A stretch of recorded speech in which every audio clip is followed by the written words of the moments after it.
नमस्कार मित्रमैत्रिणींनो, आज आपण पाहणार आहोत टम्म फुगणारी, त्याचबरोबर तोंडात घालताच विरघळणारी मऊ लुसलुशीत अशी सगळ्यांची आवडती पुरणपोळी. मग तो सणवार असो किंवा श्रावण महिना असो, आपण कधीही पुरणपोळी बनवतो. तर चला, जास्त आणखीन काही न बोलता आपण पटकन रेसिपीला सुरुवात करायची. सगळ्यात अगोदर आपण इथे चाळण घ्यायची. त्याच्यामध्ये घ्यायचे 1 वाटी गव्हाचं पीठ आणि 1 वाटी मैदा. तुम्ही हवं असता 2 वाट्या मैदाही घेऊ शकता किंवा 2 वाटी गव्हाचं पीठही घेऊ शकता. बऱ्याच जणांना मैदा चालत नाही, तर तुम्ही असंही करू शकता. पण या पद्धतीने केले ना, तर ती पुरणपोळी आणखीन मस्त अगदी लुसलुशीत अशी होते. सगळं पीठ आपण चाळून घ्यायचं. बऱ्याच वेळा काय होतो, एखादा कचरा राहतो बघा. आता कचरा आपण फेकून द्यायचे आणि आता मात्र या पिठामध्ये जराशी हळद घालायची, त्याचबरोबर चवीपुरतं जरासं मीठ. आता मीठ आणि हळद आपण त्याच्यामध्ये अगोदर त्या पिठामध्ये सगळं अगदी मिसळून घेऊया. अशा पद्धतीने मिसळल्यानंतर आपण ह्याच्यामध्ये पाणी घालून हे पीठ अगदी चांगलं मळून घ्यायचं. आता पीठ मात्र मळताना अगदी चांगलं नरम असं मळा, अगदी लवचिक असं झालं पाहिजे. म्हणून पाण्याचं प्रमाण थोडंसं जास्त असलं तरी हरकत नाही. तर अशा पद्धतीने चांगलं अगदी व्यवस्थितरित्या मळायचं. अगदी मऊ लुसलुशीत असं होतं, अगदी म्हणजे ना तार कशी येते ती चिकटपणा येतो ना, त्या पद्धतीचं. या पद्धतीचं केल्यामुळे काय होतं की आणखीन ती पुरणपोळी चांगली नरम होते. अशाच पद्धतीने करायचे. आणि नंतर बघा, आता हे सगळं मी याच पद्धतीने बराच वेळ मळले, 10 मिनिटं. नंतर घालायचे आपण त्याच्यावरती 2 चमचे तेल किंवा 3 चमचे घातलं तरी चालेल. नंतर पुन्हा त्याला चांगलं अगदी मळून घ्यायचं. व्यवस्थित छान असं मळून घ्या. जितकं मळाल तितकं आपली पुरणपोळी अगदी मस्त लाटताना तुम्हाला त्रास होणार आणि सगळी अगदी फुलते. आता कधी म्हणतात की परात अगदी स्वच्छ असली पाहिजे, पण जरासं पीठ त्याच्यावरती भुरभुरायचं आणि पूर्ण पीठ त्याला बाजूने काढून घ्यायचं. काढल्यानंतर अशा पद्धतीने मळून घ्यायचं. बघा, सगळं पीठ अगदी व्यवस्थित मळलं गेलंय, छान मऊ लुसलुशीत झालंय, अगदी छान. आता याला एका वाडग्यामध्ये किंवा भांड्यात ठेवायचं आणि जास्तपैकी अगदी 2-3 चमचे अगदी तेल टाकायचे. तेल टाकल्यानंतर वरती खालती व्यवस्थित पिठाला छान असं लावून घ्यायचं आणि ह्याला मात्र वेळ द्यायचा. अगदी 2 तासासाठी हे भिजू द्यायचं. म्हणून कधी हे टिप्स लक्षात ठेवायची की सारण करण्या अगोदर तुम्ही पीठ मळून घ्यायचं, म्हणजे त्याला वेळ मिळतो आणि आपलं सारणही होतं. आता इथे बघा, मी चण्याची डाळना अगोदर 5 तास अगोदर भिजवली होती. चण्याची डाळसुद्धा तुम्ही भिजवता तेव्हा घरात असलेली घेऊ नये, अगदी बाहेरची अगदी आणलेली, म्हणजे तेव्हा ताजी ताजी डाळ असते तीच घ्यायची. 5 तास भिजवल्यानंतर ती जर तुटते, म्हणजे अगदी व्यवस्थित आपली डाळ चांगली भिजली गेली. आता आपण इथे कुकरमध्येच त्याला शिजवणार, का वेळही जाईल. वेळही आपला जास्त वेळ जाणार नाही. पातेल्यात आपल्याला करायला जास्त वेळ लागेल, याच्यामध्ये आपलं पटकनही होईल, कारण आपली डाळ अगदी आपली चांगली भिजली गेली. छान असं तेच पाणी घालायचं, कारण म्हणूनच चण्याची डाळ धुवून 2-3 वेळा आपण स्वच्छ धुवून घ्यायची आणि नंतर ते पाणी आपण वापरतो. 1 चमचा आपण तेल टाकायचे, जराशी हळद आणि त्याचबरोबर चवीपुरतं मीठ टाकायचे. थोडंसं मिक्स करून घ्यायचं. मिक्स केल्यानंतर पाणी थोडंसं कमी आहे, म्हणून थोडंसं पाणी आणखीन टाकून त्याला आता आपण कुकरला बंद करून आपण त्याच्यात 4 शिट्या द्यायचं. आता इथे जर तुम्ही जास्त प्रमाणात पाणी टाकायचं असेल, तर तुम्हाला समजा कटाची आमटी करायची असते तर तुम्ही जास्त प्रमाणात टाकू शकता. पण आता ही डाळ आपली चांगली भिजली म्हणजे नक्कीच ती छान शिजणार आहे. तर बघा, आता कधी काय असतं, पाणी किती टाकायचं, बोटाचा जे आपला रेष असते ना मधली, त्या पद्धतीने झालं म्हणजे पाणी पुरेसं होतं. आता कुकर बंद करायचंय, गॅसवरती ठेवायचंय, 4 शिट्या येऊ द्यायचे.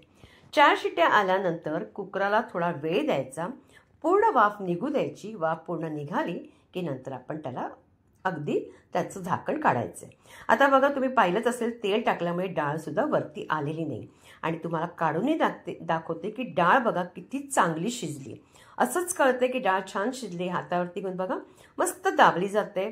अशा पद्धतीने डाळ शिजली ना की पुरण काढायला आपल्याला वेळ लागत नाही. आता ही डाळीचं पाणी सगळं व्यवस्थित निथळून घ्यायचं. एखादी चाळण ठेवायची किंवा गाळणी आणि त्याच्याने सगळं पाणी निथळून घ्यायचं. 10 मिनिटं थांबायचं आणि नंतर सगळं पाणी आपलं निथळून जातं. आता ह्याला मी ना डाळ टाकल्यानंतर फक्त 10 मिनिटं थांबले होते आणि 10 मिनिटं थांबल्यानंतर बघा, डाळचं पाणी सगळं व्यवस्थित निथळलं गेलं आणि या पाण्याची तुम्ही कटाची आमटी करू शकता. त्या पाण्याला बाजूला करून आता ही डाळ आपण कढईमध्ये घालायची. इथे अवस्थेत तुम्ही 2 चमचे तूप टाकू शकता, पण मी इथे तूप न टाकता सुद्धा हे पूर्ण अगदी छान झालं होतं. तर बघा, इथे आपण चांगलं, तुम्हाला कळतच आहे की मी ते स्पॅच्युलाने करते ना, तर ते आपण दाबली जाते डाळ, म्हणजे किती डाळ चांगली शिजली गेली. आता इथे 300 ग्राम मी घेतलं होतं चण्याची डाळ, तर तेवढाच आपल्या गुळाचं प्रमाण असेल. जर तुम्ही 1 किलो करत असाल तर तुम्हाला मात्र थोडंसं कमी घ्यावं लागेल. 1 किलो गूळ घ्यायचं नाही, 800 ग्राम घ्यायचं. आता इथे बघा व्यवस्थित इथे आता हे सगळं आपल्याला ढवळत राहायचं. आता हे ढवळल्यानंतर ते गुळाचं पाणी होईल आणि लगेच आपली डाळ पण डाळ तर शिजलेलीच आहे छान अशी. बघा कळतच आहे की डाळीचा कणही दिसत नाहीये. आता अशा पद्धतीने झाल्यानंतर आपण फक्त त्याच ठिकाणी उभं राहून त्याला चांगलं चाळत राहायचं. जसं ते जवळ येऊ लागेल अगदी छान जवळ येतात. आपली जी कढई त्याची कढई थोडासा सुकू लागतात. पुन्हा त्याला ढवळायचं आहे. ढवळल्यानंतर इथे आपण घालायचे जायफळाची पूड 1 चमचा, त्याचबरोबर घालायची वेलची पूड. त्याच्याने सुगंध छान येतो. आणि सुंठ पावडर नक्कीच घाला, म्हणजे चण्याची डाळ असल्यामुळे आपल्याला त्रासही होत नाही. पोटामध्ये काही त्रास होत नाही, कोणाला बाधतही नाही, म्हणून कधी सुंठ पावडर घालायचं. आता हे तिन्ही सगळं घातल्यानंतर व्यवस्थितरित्या मिक्स करायचे. आता पुन्हा आपण अशा पद्धतीने केल्यानंतर बरंचसं ते जवळतं. जर कळत नसेल तर तुम्हाला एक म्हणजे ट्रिक दाखवते की काय करायचं की ही जेव्हा डाळ आपली जेव्हा कोरडी होऊ लागते, थोडंसं जरा जवळ होऊ लागते, जास्त मात्र कोरडी करायची नाही. थोडीशी अशाच वेळी ना तुम्ही तिला काढून घ्यायचे. थोडीशी नरमच असली पाहिजे, म्हणजे आपल्याला गाळायला ती सोपी जाते. आता बघा आपण काय करूया, इथे ना एखादा चमचा मधोमध ठेवायचा. तो तर पडत नाहीये, म्हणजे आपली डाळ चांगली आपलं पूर्णाचं मिश्रण झालेलं आहे. आता पटकन आपण थोडंसं हलकंसं कोमट करायचं आणि आपण त्याला गाळून घ्यायचं. आता ही जी चाळण आहे ना, मी काय केली होती, एक अशी कढई घेतली होती, कारण का माझ्याकडे सगळ्या लहान होत्या, म्हणून मोठीशी घ्यायची. त्याच्यावरती कढई जी आपली गाळणी आहे त्याच्यावरती बसली पाहिजे, म्हणजे चाळण.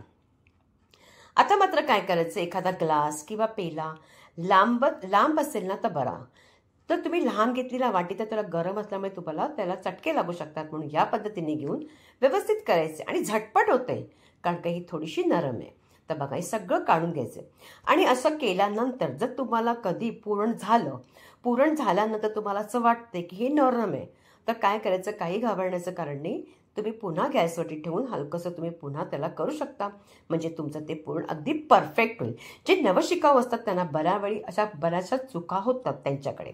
आता बघा हे थंड केल्यानंतर आपोआप बघा किती चांगलं कोरडं असं छान झालेलं आहे पूर्ण. आता आपण पुरणाच्या त्या गोळी करायला सुरुवात करायची. लहान मोठ्या आकाराच्या तुम्हाला ज्या आवडतात त्या करायच्या. इथे मी जरा मोठ्याच घेतलेल्या आहेत, कारण का जे आपण पीठ घेणार आहोत ते कमी प्रमाणात घ्यायचं आपल्याला. तर अशा पद्धतीने सगळे जितके गोळे आहेत ना तितके आपण करणार तितके करून घ्यायचे. तर अगोदर मी 5 गोळे अगोदर करून घेतले, का पटकन तुम्हालाही दाखवायला बरं पडेल. आता इथे घेतल्यानंतर थोडंसं आपण इथे पीठ लावण्यासाठी तुम्ही मैदा घेऊ शकता किंवा गव्हाचं पीठ, आणि सगळ्यात व्यवस्थित तर तांदळाचं पीठ सुद्धा घेतलं तरी चालतं.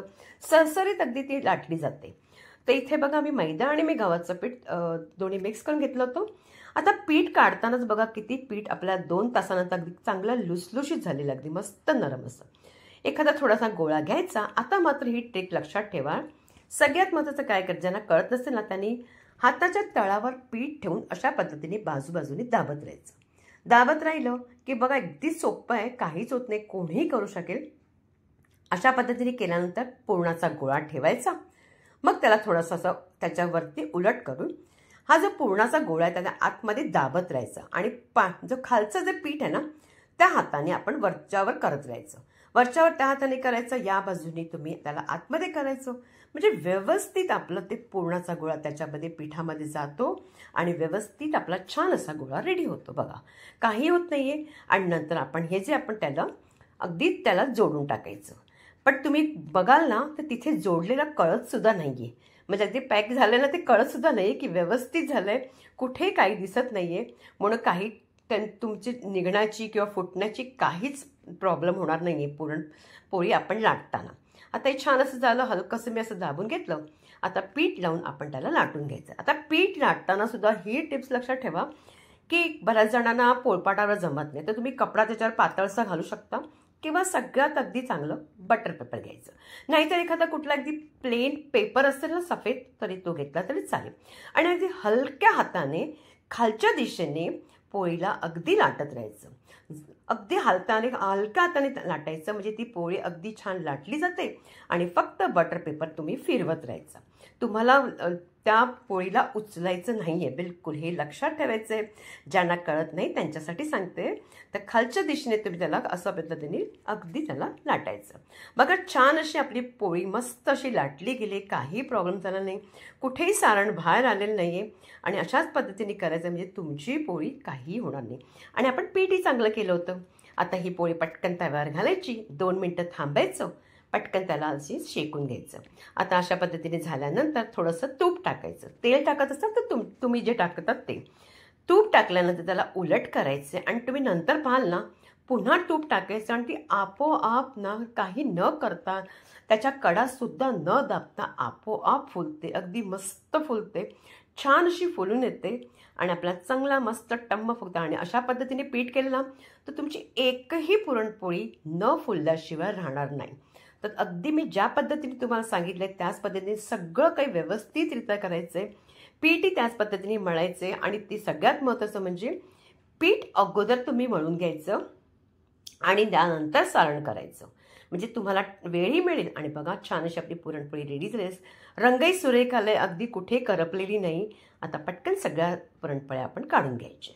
अगदी त्याची घडी मोडली म्हणजे व्यवस्थित मोडली जाते. काही होत नाही. अगदी हातात बघा घेतला कळतेच एक. आणि ही तुम्ही ना 2 दिवस तुम्ही तशीच ठेवा. काही होत नाही. अगदी मस्त लुसलुशीत राहते ती अगदी चांगली. आणि तुम्हाला असं मी अगदी त्याला उघडूनही दाखवते बघा. पुरण खालच्या दिशेलाच अगदी लागलेले आणि सगळ्या बाजूला आहे. असं नाही आहे की कुठे नाही आहे आणि अगदी उघडं असं काहीच नाही आहे. पूर्ण आपण जास्त प्रमाणात केलेलं आहे म्हणून व्यवस्थित आपली पोळी छान अशी आपली झालेली आहे. तर ह्या पुरणपोळ्या करताना काय काय सांगितलं मी ते सगळं त्याच पद्धतीने करायचं आहे आणि त्याच पद्धतीने पुरणाची पोळी बनवायची. जर रेसिपी तुम्हाला आवडली असेल तर जास्तीत जास्त लाईक करायचे. प्रत्येकांकडे शेअर करायचे. शॉर्ट व्हिडिओ पाहायला मात्र विसरायचं नाही आहे. आणि पुन्हा भेटायचं आहे आपण एका छानशा पुन्हा रेसिपी बरोबर.